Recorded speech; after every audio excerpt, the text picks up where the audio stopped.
Here is some food for thought. Are you going to be around when every single student in your program gets into a 4,000-pound bullet called a car and be there to help them make smart decisions while operating it? If you aren't, are your program leaders going to be there? If your answer is no, then how can we ensure that we are giving students the skills and strategies to make smart decisions outside of the after-school program and for the rest of their lives? Stay tuned to learn how you can help your staff develop inquiry strategies and how powerful they can be to the lives of young people.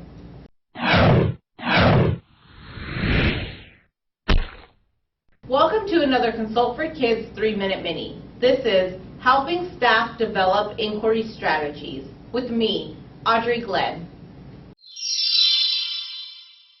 Staff must understand the importance of asking questions, which gets students to really think, versus directing and telling, which does not allow the student to think at all. For the most part, it is not natural to take the time to ask and really listen through inquiry. So, be sure to 1. Teach staff the difference between questioning techniques and directing and telling, and the power of both. 2. Challenge staff to hone their skills by practicing through games and competitions. And 3. Model inquiry strategies with staff through open-ended versus closed-ended questions. Teach staff the difference between questioning techniques and directing and telling, and the power of both. Staff must know what you mean by directing and telling and what you mean by questioning techniques. Questioning techniques are just that, asking questions to get students to think and reflect. Most of the time, but not always, the person asking the question will already know the answer to the question or questions being asked. And that is why it is so important for students to be exposed to inquiry strategies. The person doing the thinking is the person doing the learning. We all know that learning leads to knowledge, and having knowledge is powerful. Now let's talk about directing and telling, which is just that. Not only telling someone what to do, but directing them on exactly how it is to be done. Where, when, etc.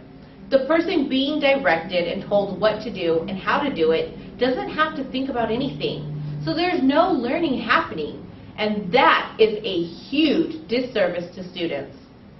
So let's put this in a scenario that many of your staff might find themselves in. The first scenario will demonstrate direct and tell. Please stand up, push in your chair, pick up the trash, and line up to go outside. The second scenario will demonstrate questioning techniques.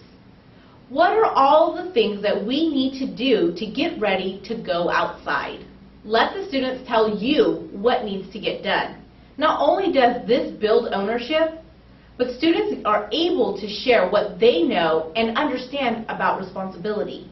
By putting the question back to them, students can practice connecting the activity of cleaning up to why and when it is important to do so. Challenge staff to hone their skills by practicing through games and competitions. After staff understand the difference between questioning techniques and the direct and tell approach, staff need to know how much they direct and tell without realizing it, and how little they use questions to get students to think for themselves. At your next staff meeting or training, try starting out with this icebreaker. Have all staff sit in a circle and pick one person to start the activity by asking the person to the right of them a question. Instead of answering the question, the person then asks the person to the right of them a question, and the cycle continues around the circle until someone gets stuck or answers the question with a statement. The object is for the questioning to happen rather quickly and without pause or break. For an even greater challenge, only use questions that begin with what or how.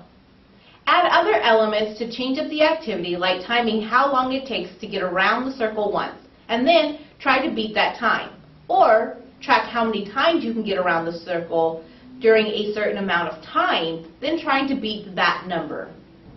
For an ongoing competition, consider this challenge. Give each of your staff a big safety pin to wear on their lanyard or their shirts. Get a bunch of felt and cut it into 1/2 inch by 1 inch strips, and give each staff member 10 strips to pin to their safety pin. Be sure to have extra strips to put into the extras bin. For an entire week, challenge staff to monitor each other's use of questioning techniques versus directs and tells. If a staff member catches another staff member directing and telling, that staff member can take a strip of felt from the staff member who is directing and telling. If you catch a staff using questioning techniques, give them another strip of felt from the extras bin to add to their pin. At the end of the week, see who has the most felt strips and they become the questioning technique master. Model inquiry strategies with staff through open-ended versus closed-ended questions. Finally, to help staff really commit to utilizing inquiry strategies, you must be a model of such yourself. Anytime that you are with staff, make sure that you do not fall into directing and telling, which will probably be tough.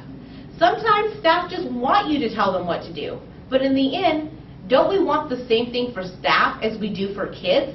Don't you want staff to be able to problem solve and to practice applying their own knowledge and experience into real life situations? If you don't give staff the opportunity to think, they will continue to rely on you to do it for them. So get into the habit of showing them higher level questions that promote deep thinking. How are you supposed to do that? Well, you can start by asking questions that begin with what or how or open-ended questions. These types of questions get the person to really reflect and think before answering, whereas questions that just call for a yes or no answer stop the thinking and learning in its tracks. Be careful about why questions too, as these often give us the well-known copped-out answer, because.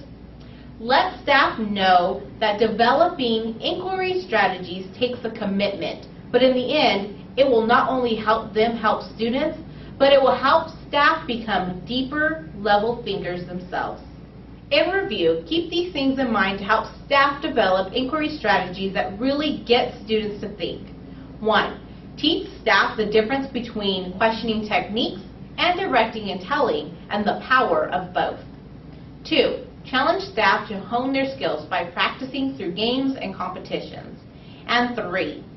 Model inquiry strategies with staff through open-ended versus closed-ended questions.